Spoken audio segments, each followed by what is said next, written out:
On February 28, 2010, something unfolded inside the Vatican that no one has been able to explain. A woman, a host, a quiet chapel hidden behind centuries of history. The woman receiving communion that morning wasn't a stranger to the extraordinary. Long before this day, she claimed the Virgin Mary had appeared to her leaving messages, warnings, and signs that few believed, until what happened in that chapel forced even skeptics to fall silent. Witnesses froze. The priest stopped mid-motion, and in seconds, an ordinary Mass turned into one of the most shocking Eucharistic events ever reported inside the Vatican. Hold on, because this story contains two Eucharistic miracles so shocking, so impossible to explain, that even witnesses inside the Vatican itself were left speechless. One woman, one host. Two moments that defy every natural explanation, including one that unfolded right in front of an archbishop, and another that happened in a private Mass with Pope John Paul II.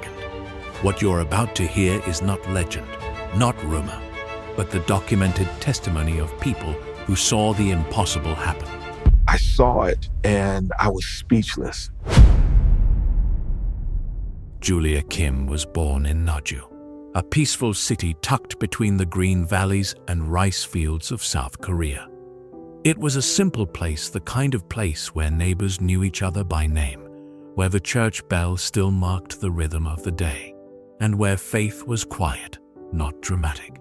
Her family was not wealthy. There were no privileges, no special upbringing, no signs of destiny. If anything, her life began with the opposite. Julia grew up surrounded by suffering.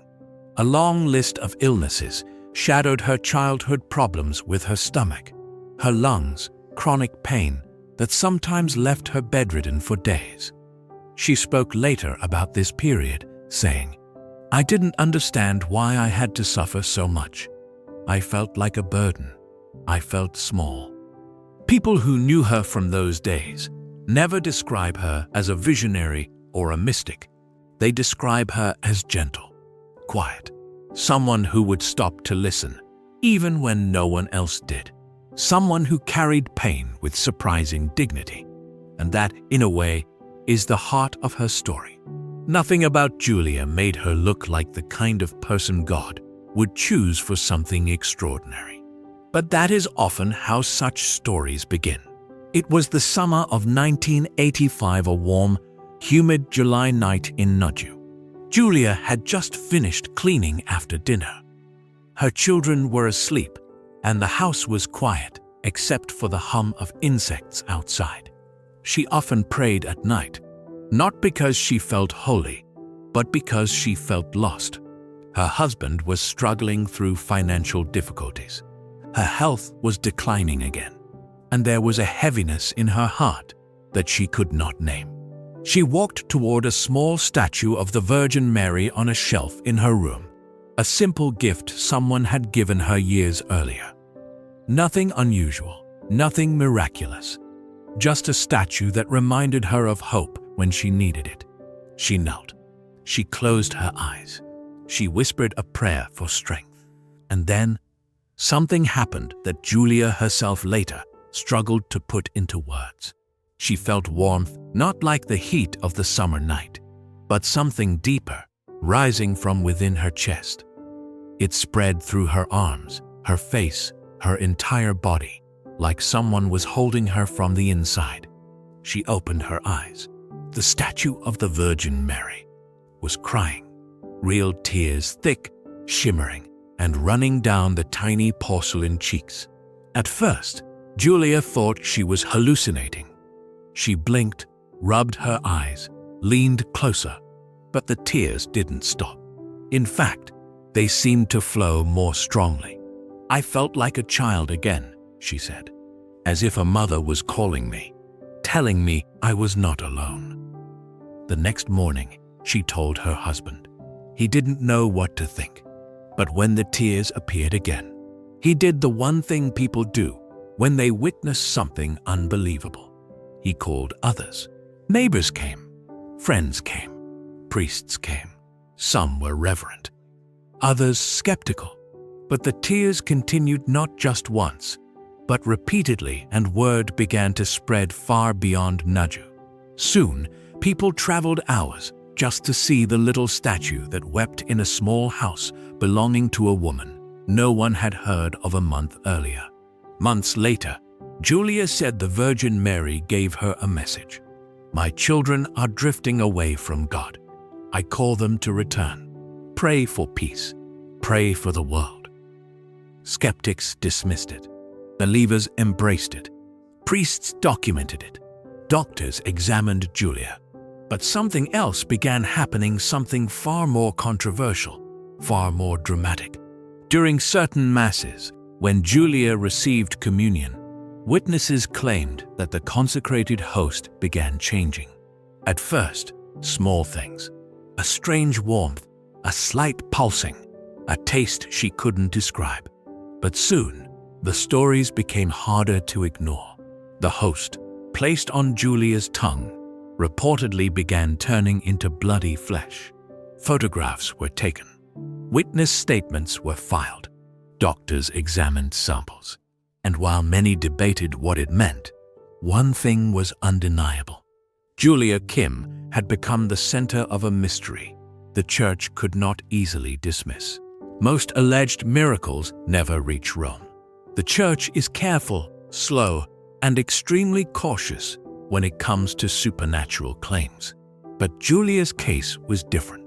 Not because she claimed extraordinary things many people do, but because priests themselves reported witnessing them, because medical observers could not fully explain them, because the events were persistent, not isolated, and because Julia herself never sought attention. "I am nothing," she repeated constantly. "If God uses me, it is only because I am weak." That humility struck many who met her, including bishops and missionaries. Eventually, reports were brought to the Vatican, and the man who read them with quiet interest was none other than Pope John Paul II, a pope deeply familiar with suffering, prayer, and the idea that miracles rare, as they are sometimes occur among the smallest of people. The Pope did not make bold statements. He did not send formal declarations. But he did something even more unusual. He invited Julia Kim to a private mass inside the Vatican. No pilgrims, no cameras, no fuss, just the Holy Father. And a woman from Naju who once believed her life would never matter. The year was 1995. Julia entered the private chapel of the Pope, a quiet, sacred place rarely seen by outsiders. The Mass was simple, reverent, still. When the moment of communion came, Pope John Paul II himself placed the host on her tongue. And then, according to multiple witnesses, including members of the papal household, the host began to change. It didn't dissolve like normal. It didn't rest flat on her tongue. It became warm, then thick, then bloody. Those present later said it looked like a small piece of heart tissue. Julia felt overwhelmed. The Pope looked closely, then silently prayed. He didn't need to say anything. His presence calm, reverent, watching said enough. This moment stayed quiet for years. Few knew of it. Even fewer understood it. But it would not be the last time something extraordinary happened around Julia Kim. The miracle of 2010 didn't take place during a major celebration. It didn't erupt in the middle of a crowded basilica or under the lights of St. Peter's Square. It happened in a chapel hidden deep within the Vatican, a place that feels almost untouched by time. A small mass had been arranged that morning. There was no choir, just soft echoes of footsteps on marble. No tourists, only a handful of people who had been invited quietly. Among them was Archbishop Giovanni Buletis, the apostolic nuncio to Korea. He was a man known for his careful mind and measured words, a diplomat of the Church, trained to observe more than he spoke. Next to him was Julia Kim, She wore a simple veil, as she always did during Mass. Her eyes remained downcast, focused, prayerful. There was nothing dramatic about her posture, nothing to hint at what would unfold. The candles flickered softly. The air was still. It was the kind of silence that feels almost sacred, the kind people carry with them long after they've left a holy place. As the archbishop prepared for the liturgy, none of the witnesses, not even Julia herself, expected anything unusual. But that is the strange thing about miracles. They do not announce themselves. They arrive quietly and change everything. The Mass continued with gentle reverence. The readings were proclaimed. The prayers were spoken softly. And as the liturgy moved toward communion, something subtle, almost imperceptible, shifted in the room.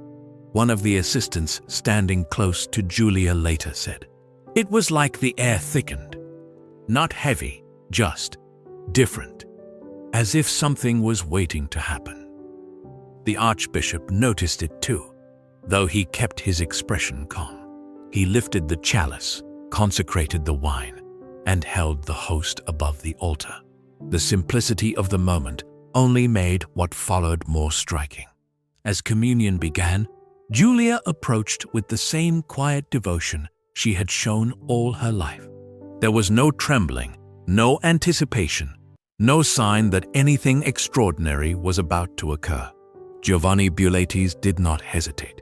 He dipped the consecrated host into the precious blood, a gesture known as intinction, and placed it carefully onto Julia's tongue. For a moment, nothing happened. Then, one of Julia's assistants positioned just behind her lifted his hand slightly. A signal, a gesture the archbishop recognized instantly. Something was wrong, or rather, something unexpected was happening. The archbishop leaned in. He expected perhaps that Julia was choking, or that the host had fallen. But when she opened her mouth, all thoughts evaporated. The host, the thin white wafer he had placed seconds earlier, was no longer a thin white wafer. It had swollen, it had thickened, it had turned red. It pulsed softly, as if it were alive. The archbishop froze. The assistant beside him froze. Everyone froze. The host had transformed into something that looked like a piece of living flesh, wet, bloody, shining. And then came something even stranger.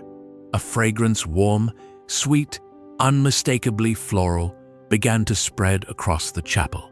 The scent of roses, not perfume, not incense, not anything the Vatican uses during liturgy. This was something else, witnesses later said. It was a scent that doesn't belong to earth. It felt like it came from heaven. The archbishop's eyes widened. He was not a man prone to exaggeration, nor someone easily impressed. But even he could not deny what stood before him. Flesh where a host had been, blood where wine had been, a rose scent where none should be. Julia trembled. Her hands folded tightly, as if she feared she might fall. But she didn't speak. She didn't faint. She didn't claim anything. She simply remained still, as though she knew the moment was not hers, but God's. The assistant behind her took a step back, overwhelmed. Another witness put a hand to his mouth, whispering a prayer.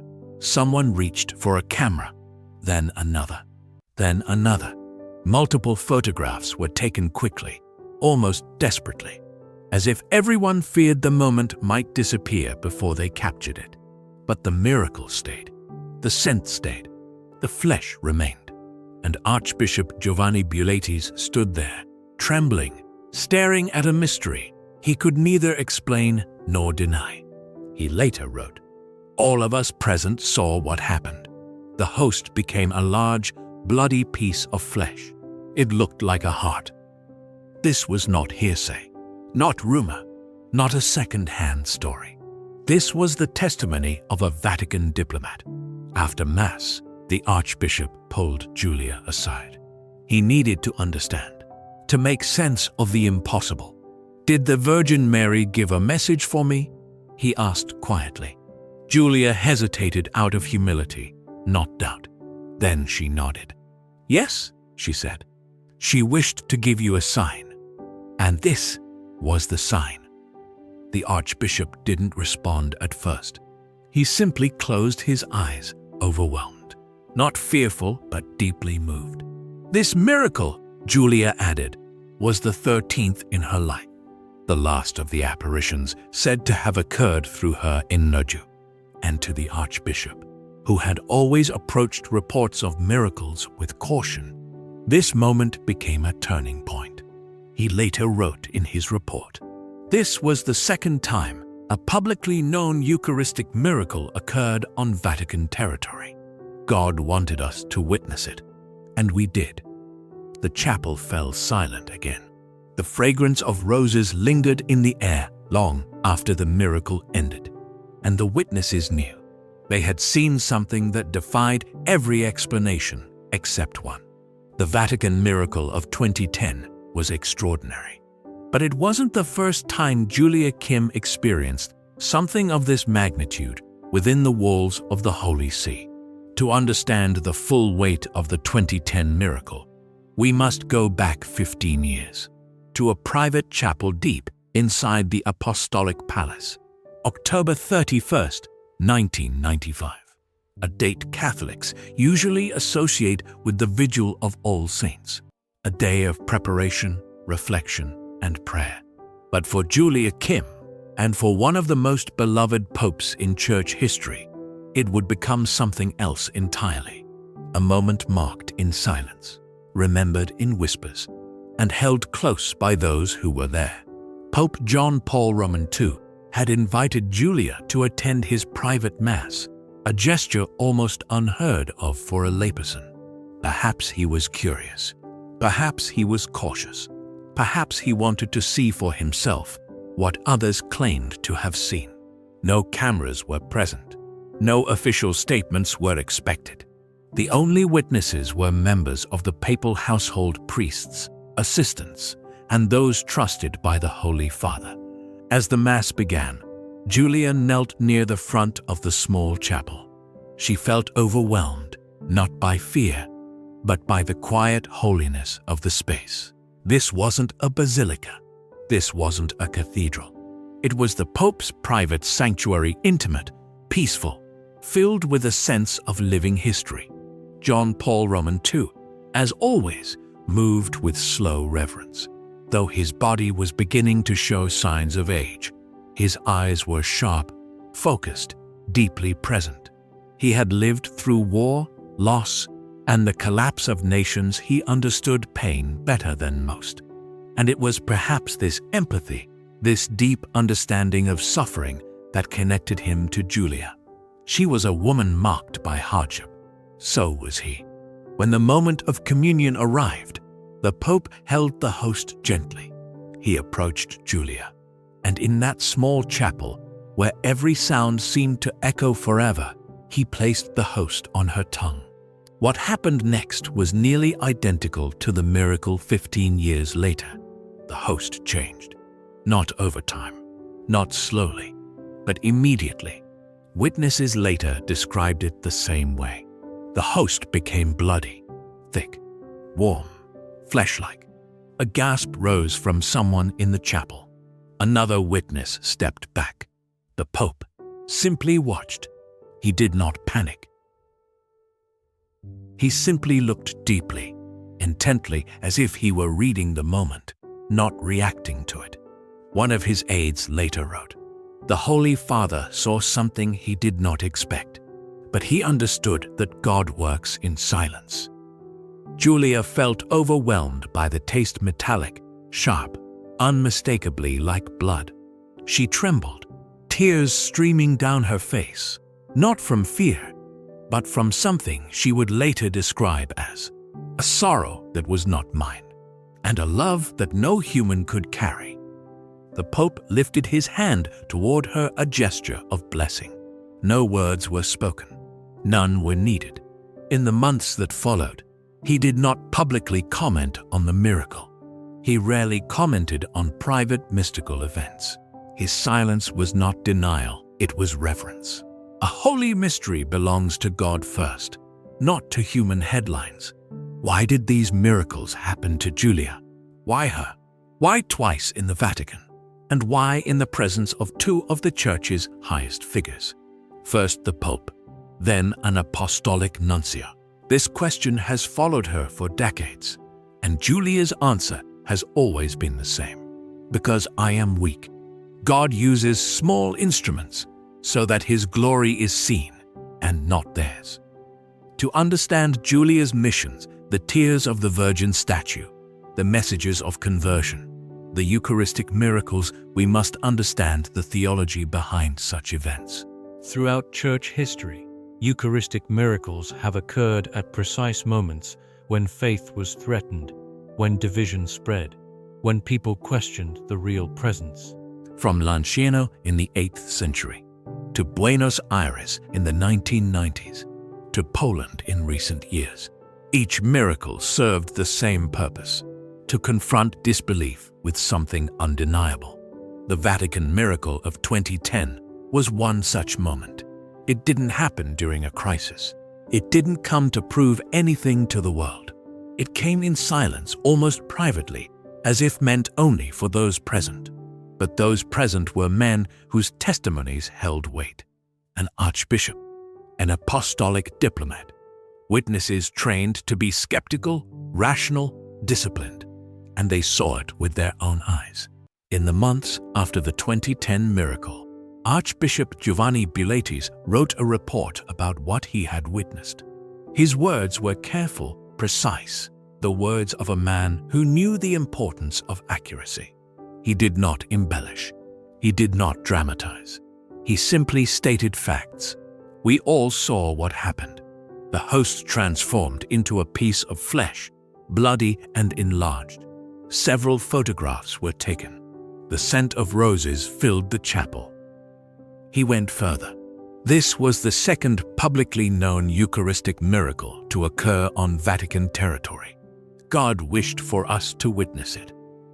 For an archbishop to write such words is rare. For an apostolic nuncio, one of the Vatican's diplomatic representatives, to say them publicly is almost unheard of. But he did, because he could not deny it. Not all miracles are meant for the world. Some are meant for individuals, for a pope who carried the weight of the Church on his shoulders, for a diplomat who spent his life serving distant nations, for a woman who had lived in pain, poverty, and obscurity, and for anyone who hears the story today. The 2010 Vatican miracle wasn't a spectacle. It wasn't dramatic. It wasn't designed for cameras. It was a whisper, a moment of grace hidden in the center of the Catholic world, revealed only to a few. As extraordinary as the Vatican miracles of 1995 and 2010 were, they did not appear in a vacuum. They became part of a much longer story, a story that stretches across centuries and continents, carried by saints, skeptics, and everyday believers. Throughout Catholic history, Eucharistic miracles have always emerged at moments when the world shifts, when faith is shaken, or when God seems silent. In the 8th century, in the town of Lanciano, a priest who doubted the real presence of Christ in the Eucharist watched the host turn into flesh and the wine become blood. The relic still exists today, tested multiple times, scientifically examined, preserved in a monstrance for the world to see. In the 1990s, in Buenos Aires, a discarded host was found transformed into bloody cardiac tissue. A miracle investigated by scientists who later discovered that the tissue bore signs of someone suffering intensely, as if in the very moment of death. The archbishop supervising that investigation was Jorge Mario Bergoglio, now known to the world as Pope Francis. In Sokolka, Poland, a consecrated host that had accidentally fallen was placed in water to dissolve, as tradition requires. Instead, it fused with human heart muscle, a detail pathologists said simply should not be physically possible. These miracles, different in time and place, share a single message. This is my body. This is my blood. I am with you. And now, in this long chain stretching through history, the Vatican miracle of 2010 stands as one of the rarest of all.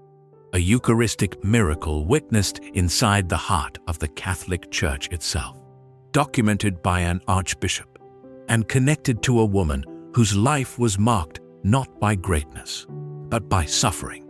To understand why these miracles matter, we have to return once more to Julia.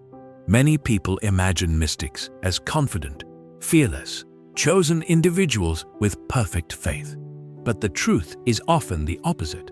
Julia's life was filled with sickness, rejection, misunderstandings, and spiritual dryness. Her mission, if one chooses to believe in it, was not glamorous. It was carried with tears more often than triumph. And perhaps it is this suffering, quiet, hidden, uncelebrated, that links her story so closely to the Eucharist. Because the Eucharist is, at its heart, a mystery of suffering turned into love. A moment where death becomes life, where surrender becomes salvation.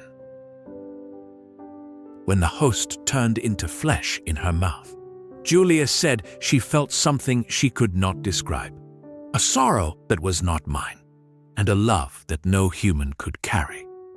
It is a line that makes even the most skeptical listener pause, not because it proves anything, but because it reflects the deepest paradox of faith, that God chooses the weak to reveal something strong, that He chooses the simple to confound the wise, that He enters quietly, in ways no one expects, so no one can claim the miracle as their own. Some ask, why didn't the Vatican proclaim this miracle to the world? Why wasn't it made official? Why wasn't it investigated publicly? The answer is more human than many expect. The Catholic Church moves slowly, not because it doubts everything, but because it understands the weight of its words. A miracle declared too quickly becomes sensationalism. A miracle examined too publicly becomes a spectacle. And a miracle authenticated without absolute certainty becomes a scandal waiting to happen. Instead, the Church often does something wiser. It listens, it waits, it observes the fruits in the lives of the people involved. It allows mystery to remain mystery. The Vatican did not reject the miracle. It did not deny the miracle. It simply allowed the testimonies to stand. The Archbishop's report, the photographs, the memories of those present. Perhaps because some moments of grace are not meant to be turned into headlines. Perhaps they are meant only for those whose hearts were ready to see them. Or perhaps, as Archbishop Buletis once said, not all signs are meant for the world. Some are meant for the Church. There is one detail that returns again and again in testimonies about the 2010 miracle. Something that appears in countless Marian apparitions and Eucharistic signs throughout the world. The scent of roses. It filled the chapel. It clung to the clothing of some who were present. It spread in a way that could not be explained by incense, oils, or perfumes. In Catholic spirituality, the scent of roses has long been considered a symbol of the Virgin Mary, a gentle reminder of her presence, a signature of grace, a fragrance that comforts rather than overwhelms. Witnesses that day in the Vatican didn't argue about theology. They didn't debate doctrine. They didn't analyze what had happened. And knew that something holy had passed through the room. Sometimes, faith doesn't need proof. It needs a presence. Miracles are not magic tricks. They don't exist to convince atheists or silence skeptics. Miracles, in the Catholic understanding, are not primarily about the supernatural. They are about the heart, about awakening, about remembering. They are signs, not solutions, invitations, not commands, whispers from God, not shouts, The Eucharistic miracle of 2010 did not change church doctrine. It did not create new teachings. It did not demand belief. But it did something far more beautiful. It reminded those who were there that God still moves quietly in the world, that holiness is not locked in the past, that heaven sometimes brushes against earth. In the silence of a Mass, no one expected to be extraordinary. And so we return to that moment, that single instant when the host in Julia's mouth transformed into flesh in front of the eyes of an archbishop, assistants, and witnesses who never forgot what they saw. What do we make of it? Some will doubt, some will believe, some will wonder, some will shrug. But maybe the value of the miracle is not whether science can explain it, or whether the Church officially confirms it. Maybe its value lies in the simple truth that for a single morning in the Vatican, a handful of people found themselves face to face with something bigger than themselves. And everyone present, from the humble mystic to the seasoned diplomat to the silent observers, felt the same thing: awe, silence, and a sense that God was closer than they had ever imagined. In the end, miracles do not force us to believe. They invite us to look deeper, to pay attention, to listen, because sometimes the greatest miracles are not the ones we can photograph, but the ones that awaken something inside us that we thought we had lost.